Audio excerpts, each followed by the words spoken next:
Menurut Kakak, urgensi dan manfaat pendidikan Pancasila untuk masa depan bangsa. Sangat penting dikarenakan dengan adanya Pancasila diharapkan agar generasi muda tidak tercabut dari akan budayanya sendiri. Kedua, hal yang paling pokok untuk dipelajari dari pendidikan Pancasila guna menghadapi masa depan. Tentang Pancasila dan dengan mengamankan dan memahami nilai-nilai Pancasila.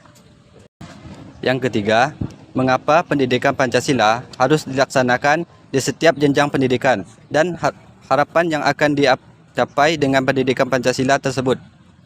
Karena agar membentuk sikap dan mental yang dapat mengamalkan nilai keutuhan, kemanusiaan, dan kecintaan tanah air. Metode atau cara seperti apa pendidikan Pancasila itu harus diberikan agar mudah dipahami dan dimengerti? Melalui metode diskusi agar siswa dan guru bisa saling mengeluarkan pendapat. Pertanyaan yang kelima, menurut Kakak, apakah banyaknya kasus-kasus kekerasan, korupsi, pelecehan terhadap nilai-nilai Pancasila yang terjadi di Indonesia? Salah satu penyebabnya adalah kurangnya pemahaman terhadap pendidikan Pancasila. Belum tentu, karena kadang yang melakukan hal tersebut paham akan nilai Pancasila tersebut tapi tidak mengamalkannya. Menurut kamu, urgensi dan manfaat pendidikan Pancasila untuk masa depan bangsa bagaimana? Menurut saya, Pancasila ini bisa menjadi pandangan hidup untuk generasi kedepannya. Soalnya kan di zaman sekarang makin banyak pergaulan bebas. Nah, Pancasila ini bisa menjadi salah satu pandangan hidup untuk generasi muda. Oke. Menurut kamu, hal yang paling pokok untuk dipelajari dari pendidikan Pancasila guna menghadapi masa depan bagaimana? Menurut saya, kita harus mengamalkan setiap sila-sila di Pancasila. Menurut kamu, mengapa pendidikan Pancasila harus dilaksanakan di setiap jenjang pendidikan dan harapan yang akan dicapai dengan pendidikan Pancasila tersebut? Menurut saya, karena Pancasila ini kan sebagai pertanyaan pertama tadi kan, sebagai pandangan hidup untuk kedepannya. Apalagi generasi muda sekarang ini makin banyak pertemanan, makin luas pertemanan karena ada handphone ini. Nah, dengan Pancasila ini generasi muda bisa mendapat batasan-batasan untuk hidup. Menurut saya seperti itu. Satu lagi, metode atau cara seperti apa pendidikan Pancasila itu harus diberikan agar mudah dipahami dan dimengerti menurut kamu? Menurut saya metode yang harus diberikan sepertinya lewat video-video, apalagi zaman sekarang kan udah modern ya, udah ada HP, ada media sosial. Menurut saya bisa dipromosikan lewat media sosial yang ada. Menurut kamu, apakah banyaknya kasus-kasus kekerasan, korupsi, pelecehan terhadap nilai-nilai Pancasila yang terjadi di Indonesia? Salah satu penyebabnya adalah kurangnya pemahaman terhadap pendidikan Pancasila. Benar. Masih. Menurut kamu, urgensi dan manfaat pendidikan Pancasila untuk masa depan adalah? Menurut saya sendiri, itu di mana para mahasiswa atau para masyarakat Indonesia itu tentunya dalam Pancasila sangat bermanfaat bagi kita semua untuk memajukan negara Indonesia tentunya yang pertama, terus di mana ada pedoman hidup untuk kita semua juga. Hal yang paling pokok untuk dipelajari dari pendidikan Pancasila guna menghadapi masa depan? Tentunya yang tercakup pada Pancasila itu semuanya udah sangat amat kita harus laksanakan ya, dengan ketuhanan yang Maha Esa, kemanusiaan yang adil dan beradab, kesatuan Indonesia, kualitas kebijaksanaan dalam permusyawaratan perwakilan dan keadilan sosial bagi seluruh rakyat Indonesia.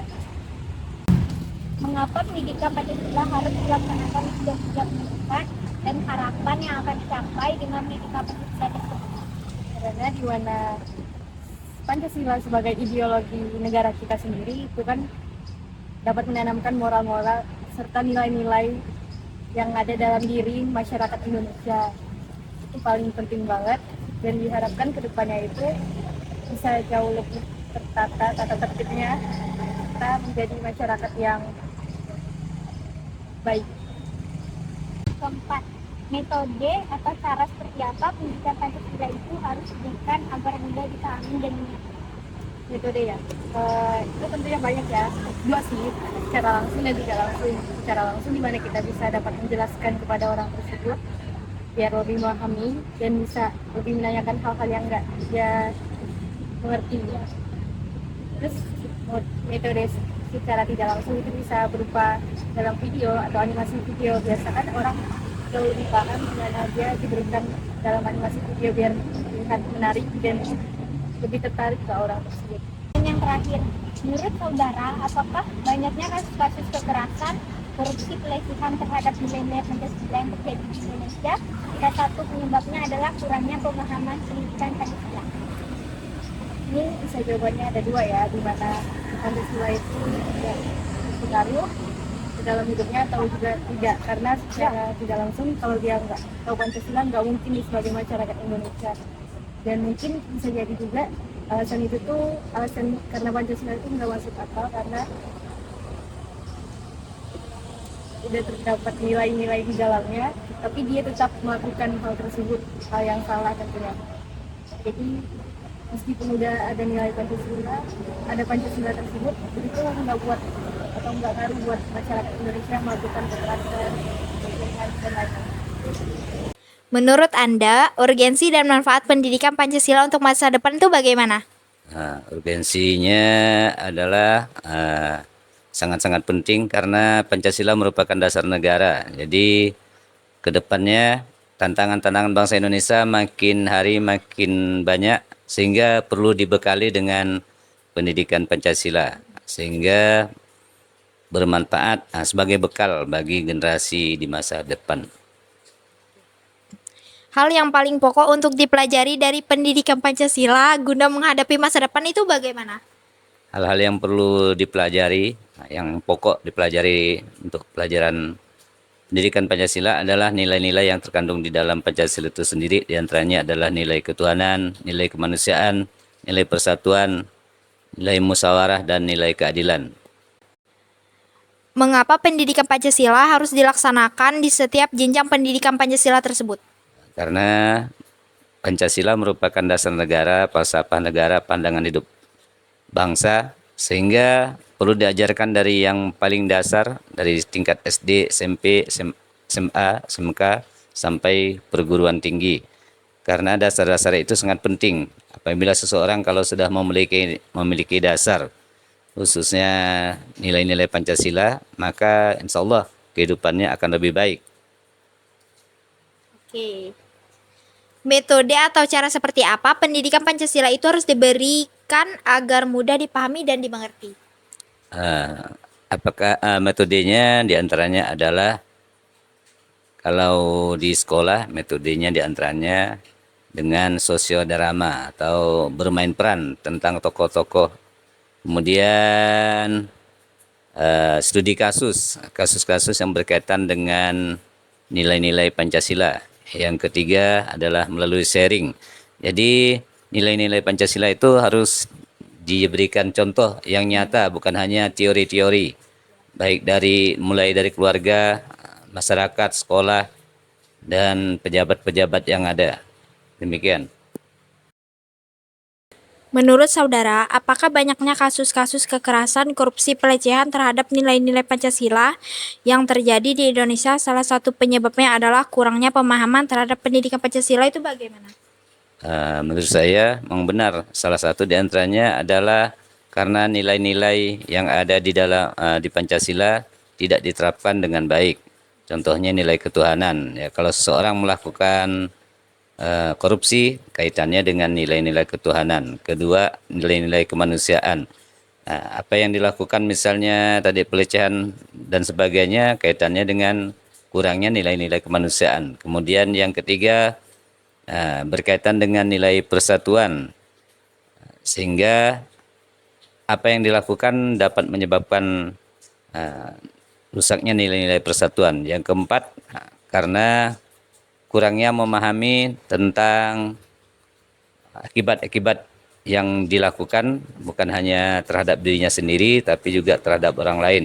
Kemudian penerapan nilai keadilan yang sila kelima, Apabila perbuatan-perbuatan dilakukan, misalnya di bidang korupsi, maka dia akan melanggar nilai-nilai yang ada di dalam sila kelima, yaitu keadilan sosial, sehingga merugikan banyak orang.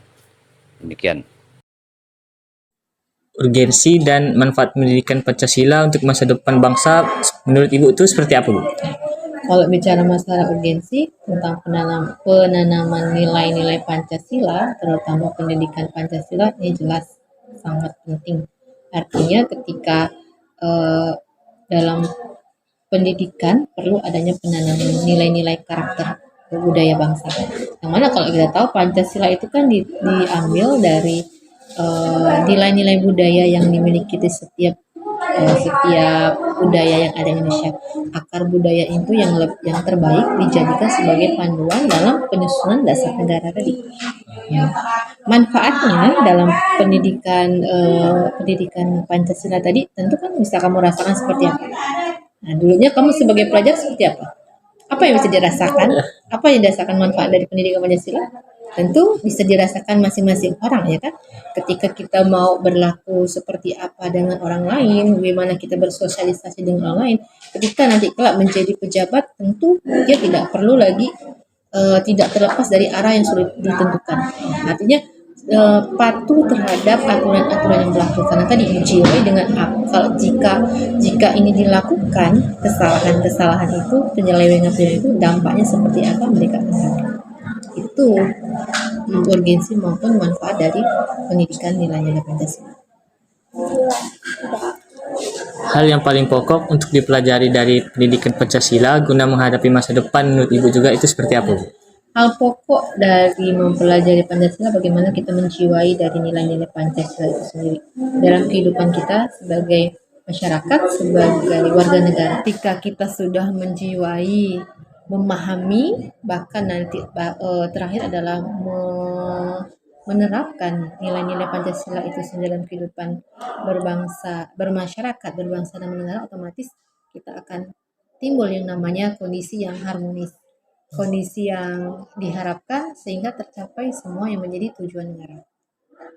Apa pendidikan Pancasila harus dilaksanakan setiap jenjang pendidikan dan harapan yang akan dicapai dengan pendidikan Pancasila tersebut itu seperti apa? Ya. Penanaman nilai-nilai Pancasila itu mulai dari pendidikan tingkat bawah. Bahkan mungkin di TK atau LA sudah diajarkan bagaimana tadi kita dimulai dari anak itu tahu bunyi dari setiap sila. Jenjang SD mulai penanaman nilai-nilai sila persila dari cara dia membuang sampah, cara berbicara dengan orang lain, itu bentuk adanya penanaman nilai-nilai. Tentu artinya sudah mulai tumbuh karakter-karakter dari si anak itu. Sampailah ke tingkat sekolah tingkat atas, bahkan mungkin perguruan tinggi. Nah, ini dimaksudkan bagaimana setiap orang, setiap siswa, setiap anak dalam pendidikan tadi itu melakukan hal-hal sesuai dengan tuntutan. Karena tadi tuntutannya untuk dia dalam pembangunan di Indonesia tentu memerlukan orang-orang yang seperti itu.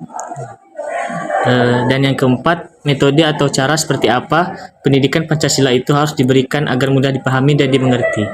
Banyak cara dalam metode maupun proses pembelajaran dalam menerapkan nilai-nilai Pancasila. Salah satu hal yang paling nampak adalah contoh. Ketika kita menuntut anak untuk membuang sampah, paling enggak nih ketika ada sampah nih dibuang ke sini. Nah, yang namanya anak kan meniru, nih dibuanglah ke sampah seperti itu. Jadi ketika mereka paham dengan teori yang sudah diberikan, tinggal penerapannya seperti apa. Menurut Ibu, apakah banyaknya kasus-kasus kekerasan, korupsi, pelecehan terhadap nilai-nilai Pancasila yang terjadi di Indonesia adalah karena kurangnya pemahaman terhadap pendidikan Pancasila?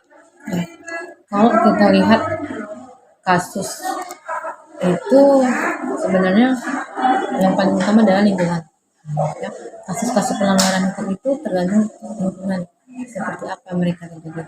Kalau di tingkat atas, kalau korupsi segala macam, mereka biasanya orang-orang yang sudah paham. Nah, cuma tadi ketika dia memahami nilai-nilai Pancasila itu tidak pada sampai ke titik maksimal, ya artinya tadi mulailah dia membelot, kan ya, mulailah dia membelot untuk tadi mengejar kepentingan pribadi di atas kepentingan orang lain.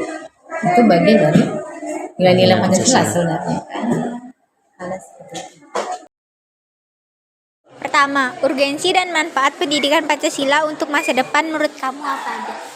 Menurut saya urgensi untuk pendidikan Pancasila di masa depan tuh pendidikan Pancasila ini bisa menjadikan sebagai dasar untuk pembentukan moral, etika, dan sehingga dengan ini dapat membentuk toleransi antar sesama bangsa di Indonesia juga di masa depan, sehingga ini dapat meningkatkan mutu sumber daya manusia yang ada di Indonesia.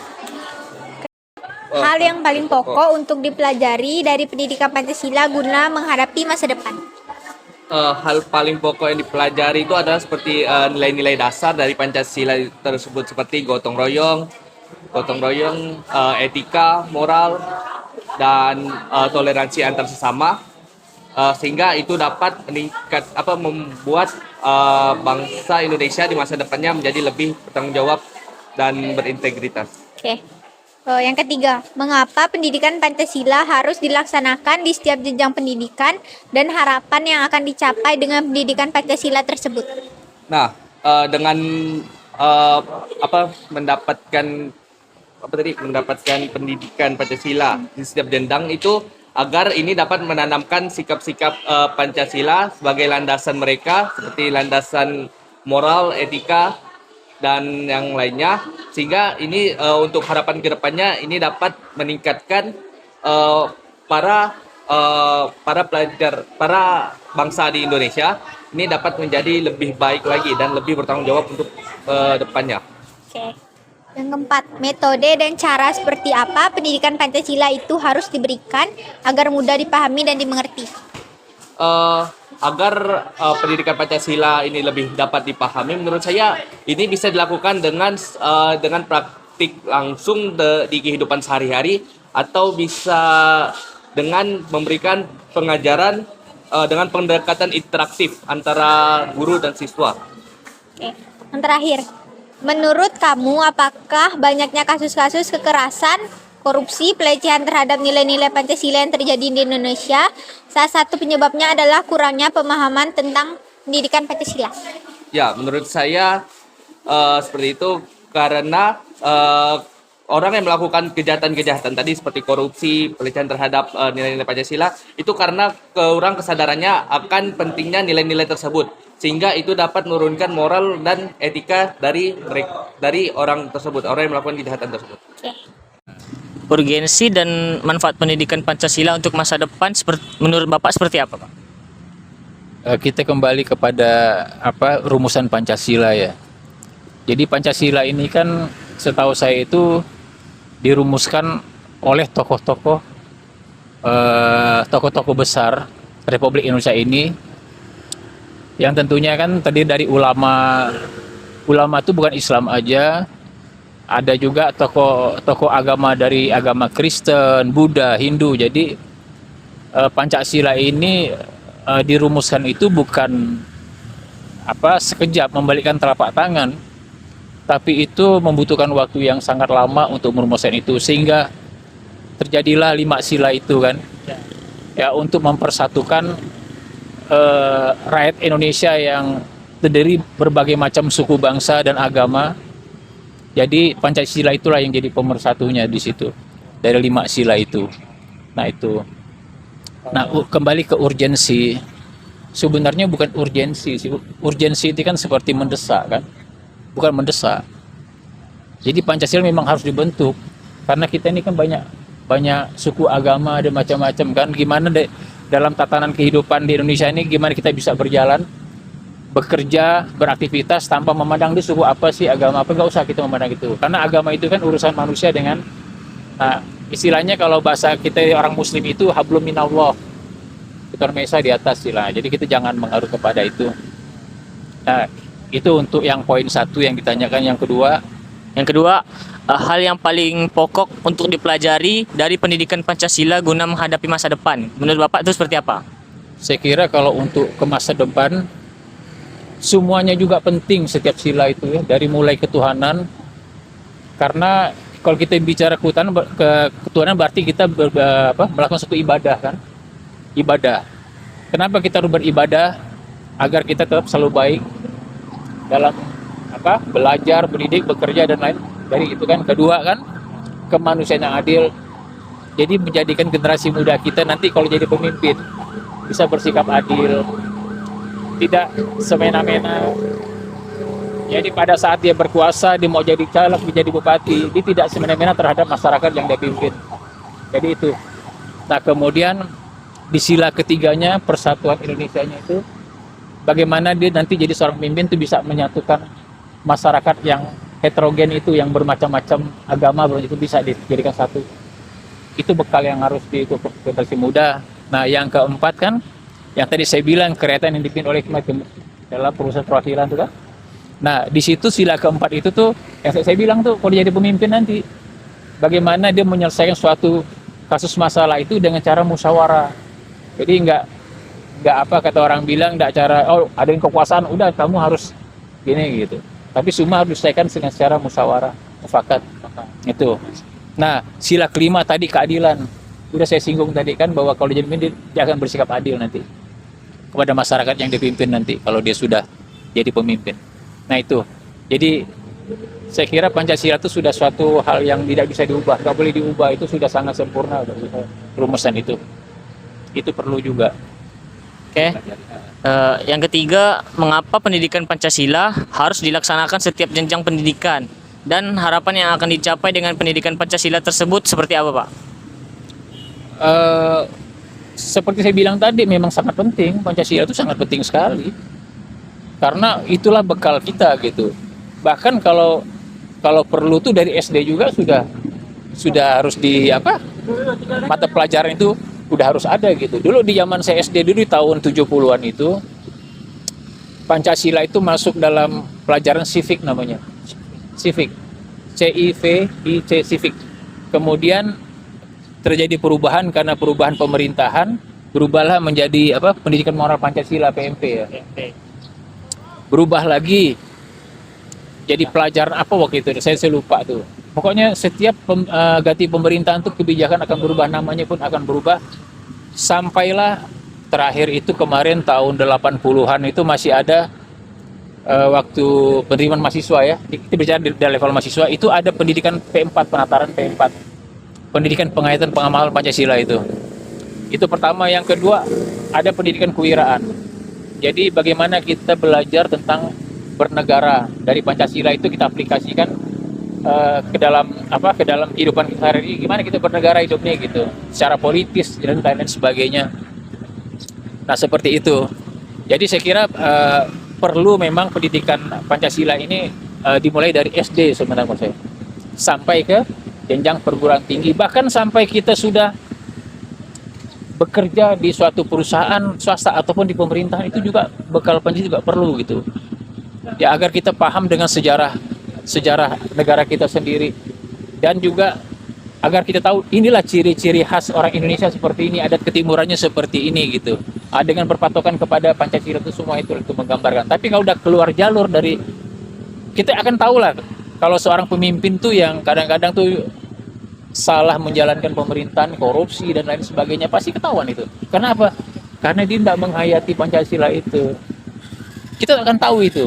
Mungkin anak SMP mengetahui ini kenapa kok korupsi, udah S3 kan, S2, S3, tapi rata-rata S2 yang korupsi di Indonesia sekarang nih, hampir 70% lebih itu S2 korupsi yang terjadi. Jadi bukan orang bodoh, tapi orang pintar. Nah, yang S3 itu ada sekitar 60%-an, itu udah survei real itu. Saya nggak mau mengatakan sumbernya dari mana, tapi itu yang ngomong itu ya guru-guru besar. Itu. Nah, info dari mana itu rahasia saya lah. Tapi itu nyataan. Jadi kalau kalian bikin clipping di koran-koran ataupun di mana, di YouTube atau apa, koran di clipping itu kamu lihat paling itu S2 paling banyak. Kan? Itu karena itu Pancasila itu tidak dihayati, tidak dia terapkan. Akhirnya seperti itu pada saat jadi pemimpin. Nah, seperti itu. Jadi perlu untuk generasi muda yang akan datang. Oke, selanjutnya metode atau cara seperti apa pendidikan itu harus diberikan agar mudah dipahami dan dimengerti buat mahasiswa ataupun siswa-siswa di Pontianak ini, Pak? Nah, kalau metode untuk siswa SMP, ya SMP, SMA, saya kira itu banyak metode-metode. Saya nggak mengikuti kurikulum yang terbaru ya. Mungkin sistem peraganya bagaimana dia mengaplikasikan Pancasila itu saya kurang tahu. Tapi kalau mahasiswa, karena saya juga mantan mahasiswa, jadi waktu itu kami ospek itu 2 bulan sampai 3 bulan itu dulu. Jadi sebulan itu untuk penataran P4 Pancasila, itu 1 bulan. Kemudian kami pendidikan kewiraan, gitu. Jadi perlu karena kenapa mahasiswa yang harus diterapkan P4? Karena mereka inilah begitu keluar daripada selesai lulus dari perguruan tinggi, mereka akan mengabdi kepada masyarakat. Mereka akan mengaplikasikan ilmu-ilmu dia ke masyarakat, baik di swasta maupun di pemerintahan. Dia pasti akan aplikasikan itu ilmu-ilmu dia. Nah, Pancasila inilah yang jadi bekal dia, yang menggiringi dia. Jangan sampai nanti dia itu keluar dari jalur gitu. Di situ. Makanya sampai 1 bulan itu penataran P4 itu asli P4. Makanya saya bukan bedakan ya. Coba bedakan angkatan 80-an, 90-an sama dengan angkatan sekarang. Coba lihat pribadinya. Mahasiswa sekarang. Benar, dari sopan santun, kerapian. Saya perhatikan gitu kan, tingkah laku ini kan saya perhatikan. Jauh beda, jauh sekali. Keakraban. Kami angkatan 83 sampai ke adik kelas 5 ke bawah masih akrab, ke atas juga masih. Karena itu diajarkan bagaimana kita sosialisasi, gimana kita silaturahmi yang ada di Pancasila itu. Itu gitu. Buat tiap ada acara kita bisa gabung, seminar apa-apa. Nah, tapi saya sarankan sih untuk kurikulum saat ini bagusnya dikembalikan dengan sistem yang dulu aja dah. Di zaman Presiden Soeharto dulu sangat bagus cara pendidikannya untuk itu. Mengaplikasikan ke mahasiswa itu bagus. Makanya disiap pakai. Begitu keluar, maaf saya bukan bandingkan, angkatan saya itu banyak yang berhasil.